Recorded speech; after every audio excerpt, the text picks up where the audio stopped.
Samara Spencer and Joel Spear. We'll let Coach begin with an opening statement, and we'll go to questions. Yeah, we wanted to see where we were at in comparison to a top 10 team. I think we found out we are a couple rebounds shy, a little bit of effort shy. Again, we can't continue to get out-rebounded or outworked in the glass, and we got to put 4 quarters together and play with a sense of urgency. Questions, we'll start with Maria.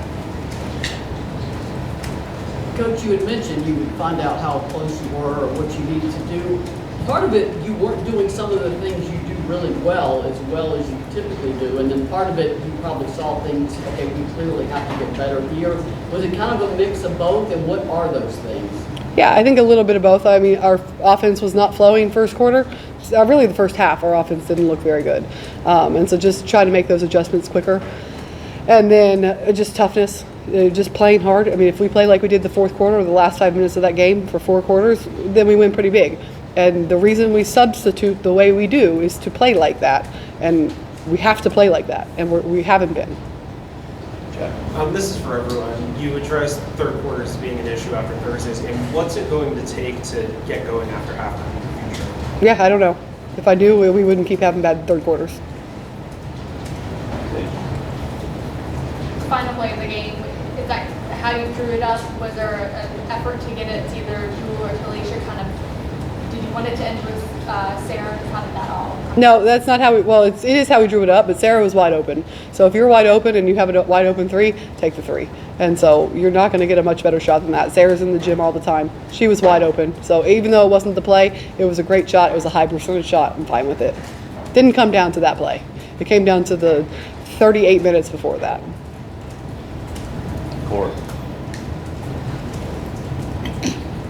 Jewel, this team could have easily folded in that third quarter, but you guys held your way back in the game. What do you feel like you learned about the team's mentality and just the next step for you guys?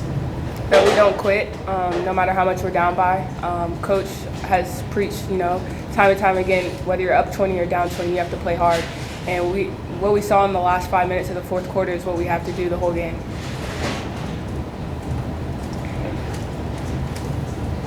Just what was going so well for you tonight, particularly down the stretch and some big shots? I think just being aggressive, being confident, coming off the ball screens, and reading the defense. If they stepped out looking for my teammates, if they dropped back looking for my shot, and then just my teammates finding me, Sam finding me when I got hot. And I think the main thing was just having confidence. John and Cora. Kim, you said you wish you played better in their first 3 quarters. There's a lot of that, though, due to Oklahoma. I mean, it's a really good team. Yeah, it's a great team. I think that they did a really good job on us on defense. I still think we could have worked the ball around a little bit more to make our offense look a little better. I think our shot selection was tough, and part of that is their defense, and part of that is just us. Samara, what did you see, the offensive end for you guys when it just looked like at times you guys struggled to just kind of get the ball moving against Oklahoma? Was there anything in particular that you felt like they were doing well to kind of keep your guys' offense off balance? No discredit to them. They're a good team, but we cause a lot of the problems for ourselves because, we just stand and watch each other do things.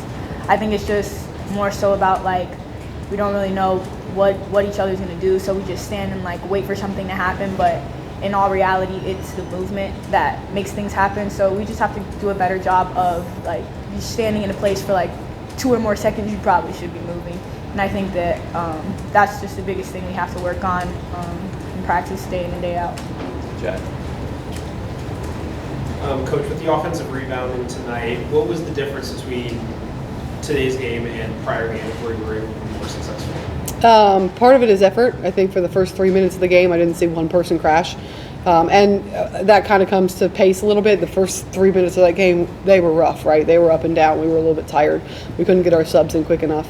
But they do a phenomenal job box now. They're the best defensive rebounding team in the country. So I think we just needed to work a little bit harder to get around them. Because the game plan was to crash, not to run back. And a lot of teams probably run back because of their transition.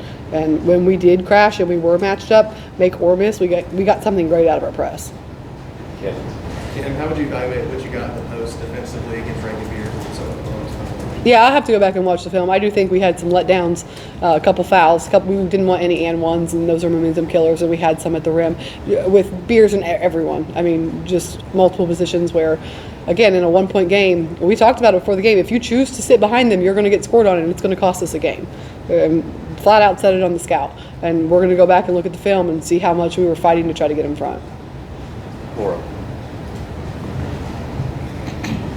Oklahoma was really able to capitalize in transition in the first half, and it felt like there were times when the team just couldn't get its footing, defensively, or they were just getting down the court immediately in transition. Did you see anything that was kind of leading to the snowballing in the first half? Yeah, and it happened a lot in the third quarter too. We just wouldn't get matched up, so we were just turning around, as opposed to like, let's get matched up, let's get a turn. We weren't doing that. We were turning around right around mid-court, and then we weren't able to scramble back in the back. We were stuck, just stuck.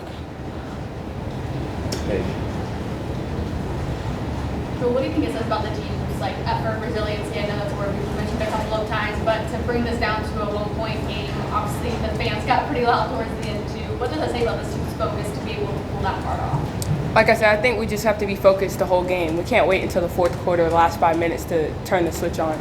We have to be locked in for 40 minutes, and we know that now. We saw it today, so we just got to learn from that. Maria and then Cora. Samara, you've been through the rigors of the SEC, so is Jewel. It obviously doesn't get any easier, LSU coming in next. How do you guys sort of regroup and learn from this, but then again get ready for another top 10 team? We can't play the game over again, so not dwelling on the loss, but taking the things that we didn't do well and making sure that in the next game that we play, we do those things well so that there's a better outcome. Cora and then Ryan. Kim, it feels like a lot of some of these problems just maybe it's a mental discipline sort of thing. I guess what's kind of the step to fix that, where it's things like something not matching bench transition, or just there were some unforced turnovers. Just how do you kind of approach that as for the team with a quick turnaround? Yeah, I think you got to watch the film. Like Sam said, you got to watch the film. You got to fix it, and they got to be open to fixing it. We can't continue to make the same mistakes, especially with our turnovers. A lot of our turnovers come from just not playing off 2 feet or trying to make the same move or trying to drive through traffic and take too many bounces, which we said, showing them on film. And again, in a 1-point loss, if they're not ready to sit there and watch the film and take accountability and say, I need to fix this because this just cost us a game, then there's not a lot of hope for us. But I'm hoping that they'll look at the film and they'll take it seriously and they'll make a focused effort to change those things. Ryan and John.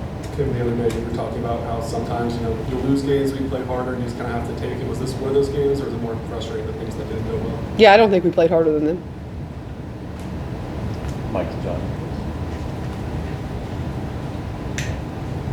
Yeah, for the players, because of the way you play, the style you play, the way you substitute, are you confident going into the fourth quarter that you're going to have the upper hand?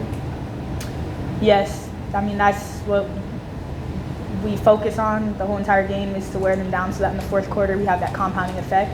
I feel like because we didn't do what we needed to do in the beginning of the game, the first 3 quarters, there wasn't really a compounding effect in the end. I mean, we did come back and win, but had there been pressing us, making sure that we got matched up, making sure that we got turns, making sure that we limited our turnovers, the outcome of the game would have been different.